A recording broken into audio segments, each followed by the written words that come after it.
తెలంగాణను బీఆర్ఎస్ కాంగ్రెస్ ప్రభుత్వాలు దోచుకున్నాయని, బీఆర్ఎస్ పాలసీలు, అవినీతి పాలనను కాంగ్రెస్ ప్రభుత్వం కూడా అమలు చేస్తోందన్నారు రామచంద్రరావు. 2014 నుంచి రెండు ప్రభుత్వాల నిర్ణయాలు, పాలసీలపై హైకోర్టు సిట్టింగ్ జడ్జితో న్యాయ విచారణ చేపట్టాలన్నారు.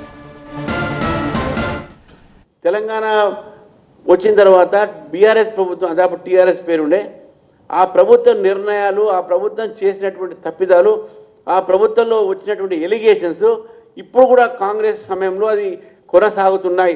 అదే పాలసీ వీళ్ళకి నేను చెప్పాను కాదు, వాళ్ళే చెప్తా ఉన్నారు. మీ పాలసీని అమలుపరుస్తున్నాం అని చెప్పేసి మీరు ఇచ్చిన కాంట్రాక్ట్ మేము ఇస్తున్నాం. కాంట్రాక్టర్స్ సేమే, వీళ్ళ ఒక ఉద్దేశం కూడా ఒకటే. అందుకే భారతీయ జనతా పార్టీ డిమాండ్ చేస్తూ ఉంది.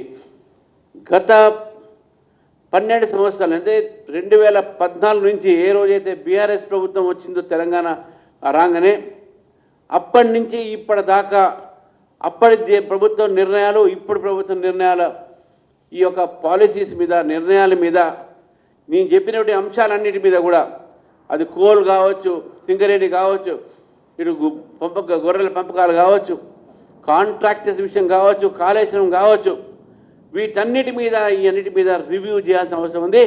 దీనికోసం ఒక జ్యుడిషియల్ ఎంక్వైరీ సిట్టింగ్ జడ్జితోని ఈ రెండు ప్రభుత్వాలు తీసుకున్న నిర్ణయాల మీద ప్రోబ్ చేయాల్సిన అవసరం ఉంది, దర్యాప్తు చేయాల్సిన అవసరం ఉంది. ఈ దర్యాప్తు కూడా హైకోర్టు సిట్టింగ్ జడ్జి యొక్క పర్యవేక్షణలో జరగాలి, జ్యుడిషియల్ ఎంక్వైరీ కూడా జరగాలని చెప్పేసి కూడా భారతీయ జనతా పార్టీ డిమాండ్ చేస్తూ ఉంది.